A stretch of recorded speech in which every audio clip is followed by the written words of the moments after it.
Selamat pagi saudaraku dalam Tuhan Yesus Kristus. Mari kita awali kegiatan kita pada hari ini, Kamis tanggal 3 Februari 2022, melalui persekutuan kita dengan Tuhan, yaitu firman Tuhan yang tertulis dalam 1 Korintus 12 ayat 3. Karena itu aku mau meyakinkan kamu bahwa tidak ada seorang pun yang berkata-kata oleh Roh Allah dapat berkata, terkutuklah Yesus. Dan tidak seorang pun yang dapat mengaku Yesus adalah Tuhan selain oleh Roh Kudus. Saudara-saudara yang dikasihi Tuhan Yesus Kristus, sebelum kita mendalami ayat ini, ada baiknya kita terlebih dahulu melihat sekilas keadaan jemaat Korintus. Paulus mengetahui bahwa di antara jemaat Korintus ada perselisihan berupa kelompok Apolos, kelompok Kepas, kelompok Paulus, dan kelompok Kristus. Dengan tegas Paulus mengatakan bahwa Kristus tidak terbagi-bagi. Gereja sebagai tubuh Kristus adalah utuh. Peranan, fungsi, dan hikmat manusia tidak boleh membuat gereja itu terpecah. Paulus melihat bahwa ada orang yang menyombongkan atau memegahkan dirinya, sekaligus dia melecehkan orang lain, bahkan merendahkan hikmat Tuhan. Untuk itu Paulus mengatakan bahwa pemberitaannya tidak disampaikan dengan kata-kata hikmat yang meyakinkan, maksudnya hikmat duniawi, tetapi dia menyampaikan firman Tuhan dengan keyakinan dan kekuatan. Tujuannya adalah supaya iman jangan bergantung pada hikmat manusia, tetapi pada kekuatan Allah. Hikmat dunia adalah kebodohan bagi Tuhan. Hikmat dunia tidak akan dapat mengenal dan memahami Allah. Saudara yang dikasihi Tuhan Yesus, pengenalan dan pengakuan terhadap Yesus Kristus di Korintus terpecah, terbelah. Ada yang dengan tegas mengaku bahwa Yesus adalah Tuhan, tetapi ada juga yang memberikan pengajaran yang salah atau mengutuki.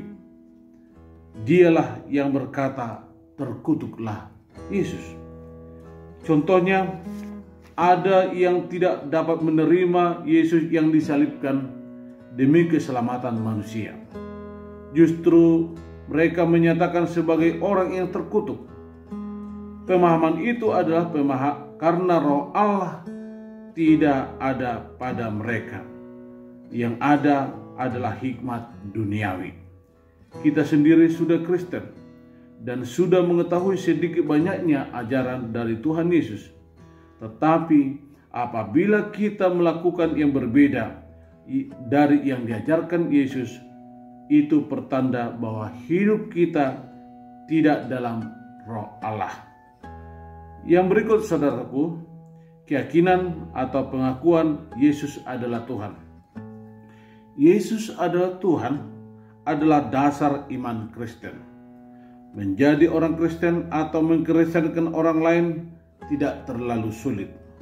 Yang paling sulit adalah mencari orang yang hidupnya di dalam Roh Allah. Setiap orang yang hidupnya dalam Roh Allah, dia pasti mengetahui dan mengenal bahwa Yesus Kristus adalah Tuhan. Nalar manusia tidak akan sanggup mempelajari tentang Tuhan, tetapi berkat Roh Allah, Tuhan akan menyatakan dirinya dan kehendaknya kepada manusia. Saudara-saudara, marilah kita memohon kepada Allah supaya Dia memberikan Roh-Nya kepada kita, supaya kita dapat mengenal dan mempercayai Tuhan Yesus secara benar. Tuhan memberikan hikmat kepada setiap orang, tetapi dahulukanlah bimbingan Roh Kudus dalam hidupmu, termasuk untuk menguasai pikiranmu. Hidup dalam hikmat Tuhan pasti berguna dan menyelamatkan. Kita berdoa. Terima kasih Tuhan, karena Tuhan memberikan kami hikmat sehingga kami mengenal dan mengaku bahwa Yesus adalah Tuhan sebagai juru selamat kami. Ya Tuhan, dalam hidup kami sehari-hari hendaknya roh Tuhan ada pada kami, sehingga hidup kami, perbuatan kami menjadi sesuai dengan kehendak Tuhan. Dimuliakanlah nama Tuhan, berkatilah semua umat-Mu.